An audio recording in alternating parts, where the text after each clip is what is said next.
বরিশা শখের বাজারের আটচালা বাড়ির পুজো। পুজোর বয়স 405 বছর। এই পুজোর সাথে অনেক শরিকেরাই যুক্ত।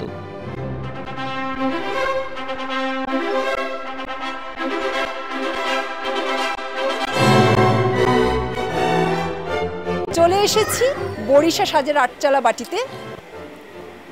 এখানে এলে ইতিহাস কথা বলে, কত ইতিহাস জড়িয়ে আছে সেই পুজোর সঙ্গে, দুর্গাপূজার সঙ্গে। বনেদিয়ানা ক্ষয়িষ্ণু হলেও যাগযজ্ঞ পূজা নিষ্ঠা আচার বিচারের কিন্তু কোনো কমতি নেই। মাকে এখনো ভোগ দেওয়া হয় নানা পদে, নানাভাবে সাজিয়ে। সেই ভোগের কম্পিটিশনে আজকে হ্যাংলা চলে এসেছে এবং আমাদের সঙ্গে চলে এসেছেন জাজেরা। তারা হলেন শহর শেফ পলাশ সরকার, অভিনেতা অরুণাভ দত্ত, অভিনেত্রী পায়েল দত্ত, আর আমাদের সাবস্ক্রাইবার রত্না সেনগুপ্ত।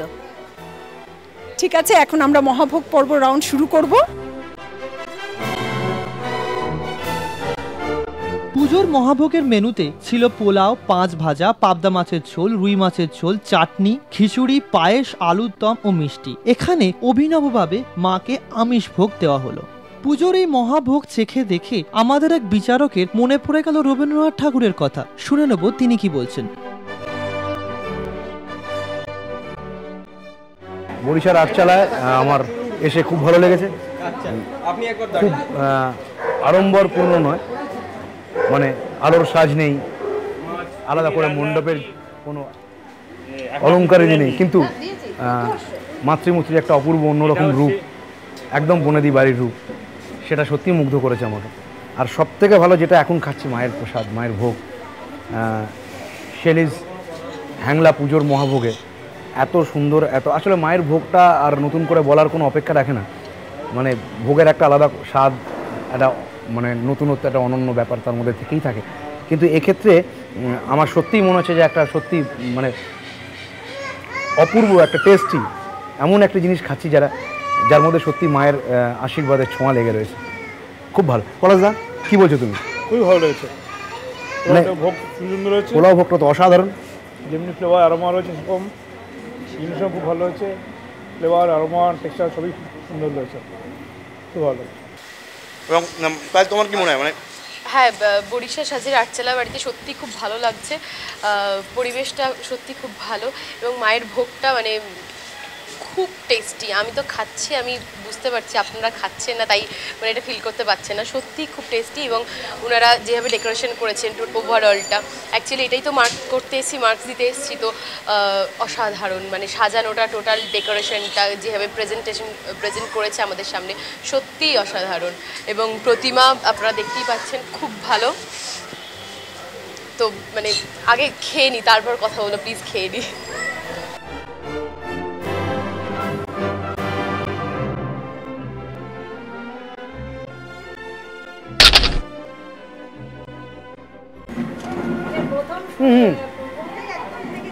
আর একটা কথা একদম না বলে মানে থাকতে পারছি না, সেটা হচ্ছে অন্যান্য অনেক জায়গায় মহাষ্টমীর ভোগে মাকে শুধু নিরামিষ কিছু দেওয়া হয়, পোলাও, খিচুড়ি, পায়েস।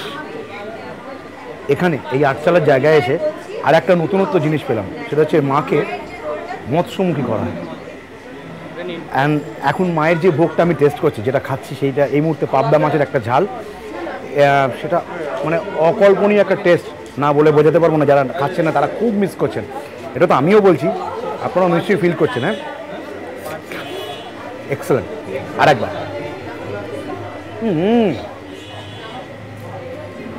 এক্ষেত্রে আবার মানে খাওয়া নিয়ে রবি ঠাকুর একটা কথা বলে গেছেন, জানেন তো?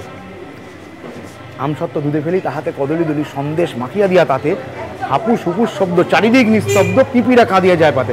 আমার তো ক্ষেত্রে তাই মনে হচ্ছে, এই ভোগের একটুও কিছু পড়ে থাকবে না আমার প্লেটে, সমস্ত নিঃশব্দে চেটে পুড়ে ছাবার করে তবে এখান থেকে যাব। থ্যাংক ইউ হ্যাংলা এশিয়াল, থ্যাংক ইউ শেলিজ, থ্যাংক ইউ ওভারঅল আটচালার সবাইকে, এবং মেনলি যে মায়েরা এই ভোগটা রান্না করেছেন রাত্রে অক্লান্ত পরিশ্রমে, তাদের বলি যে মায়ের আশীর্বাদ ছাড়া এত সুন্দর ভোগ বোধহয় সত্যিই সম্ভব। আচ্ছা দাদা, বরিশা সাজের আটচালা বাড়ি তো মানে আর কিছু বলার অপেক্ষা রাখে না, তার পুজোর ইতিহাস সমস্ত কিছুই। সেই ব্যাপারে একটু বলুন, কত দিনের পুরনো, কিভাবে চলছে, কিভাবে এখনও নিয়ম নিষ্ঠা আপনারা এখনও পালন করে যাচ্ছেন সেই ব্যাপারগুলো একটু জানবো। হয়তো আপনাদের বনে দিয়ে আনাটা ক্ষয়িষ্ণু, তবুও যে আপনারা চালিয়ে যাচ্ছেন সেই সব ব্যাপার একটু আমি জানতে চাই আপনার থেকে। প্রথমে বলি, আমি এই বংশের 33তম বংশধর সুভাষ রায়চৌধুরী। এই মুহূর্তে 33 আর 34তম বংশধরের সমন্বয় পুজো সম্পন্ন হচ্ছে। এই পুজো আজ থেকে 405 বছর আগে যে প্রতিষ্ঠা হয়েছিল, এই 405 বছর ধরেই ধারাবাহিকতা বজায় রেখে একইভাবে কৌলিন্য বজায় রেখে পুজো হচ্ছে। আমাদের এখানে পুজোয় আড়ম্বর কিছু নেই, কিন্তু আমরা পুজোর সময় নিষ্ঠা এবং পূজার উপাচারগুলোকে খুব রিজিডলি ফলো করি। আর আমাদের এখানে আর একটা বিশেষত্ব হচ্ছে পুজোর, রামচন্দ্র যে অকাল বোধন করে পুজো করেছিলেন, আমাদের এখানেও সেই অকাল বোধন করে পুজো হয়। কৃষ্ণাপক্ষের নবমীতে বোধন বসে, 13 দিন বোধন হয়। তারপরে দুর্গা ষষ্ঠী থেকে এখানে পুজো হতে থাকে। ষষ্ঠী, সপ্তমী, অষ্টমী, নবমী, দশমী এখানেই বিগ্রহে পুজো হয় এবং দুবেলাই মায়ের অন্নভোগ হয় মৎস্যযোগে। হ্যাঁ, মেনুর মধ্যে ভাত, ডাল, খিচুড়ি যে যেরকম দিতে পারে দেওয়া হয়। আমাদের সব বাড়ি থেকেই, আমাদের শরিকরা প্রত্যেক বাড়ি থেকেই যে যেরকম নিয়ে আছে, 2-3 রকমের তরকারি, পায়েস, চাটনি, মাছ, 2-3 রকমের মাছ, এরকমভাবে দেওয়া হয়। হয়তো জমিদারি আমলে সেটা বিশাল আকারে হতো, এখন আয়তনে কমেছে, কিন্তু নিয়ম নিষ্ঠাটা একইভাবে আছে। দশমীতে মায়ের একটি বিশেষ ভোগ হয়, মানে কথিত আছে যে মা এসেও যেরকম তাড়াতাড়ি, যেতেও সেরকম ব্যস্ত। এই যাবার ব্যস্ততার মধ্যে তাড়াতাড়িতে ওনাকে আর খাবার সময় নেই, উনি পান্তা ভাত খেয়েই চলে যান। তো সেই পান্তা ভাতের নিয়মটা আমাদের এখানে আছে। পান্তা ভাত, তার সঙ্গে খেসারির ডাল, কচুর শাক, চালতার অম্বল, কই মাছের ঝাল, এই সহযোগে মাকে দশমীর দিন ভোগ দেওয়া হয়। এর সঙ্গে দই মিষ্টি আলাদা থাকে। রান্নাবাড়া বাড়ির লোকেরাই করে, মেয়েরা করে, ছেলেরাও করে। বাড়ির প্রত্যেক, আমাদের 16-17 ঘর মিলে এই পুজোটা, প্রত্যেক ঘর থেকে আলাদা আলাদা ভোগ আছে। যে যার ঘর দিয়ে সে তার মতন করে ভোগ রান্না করে।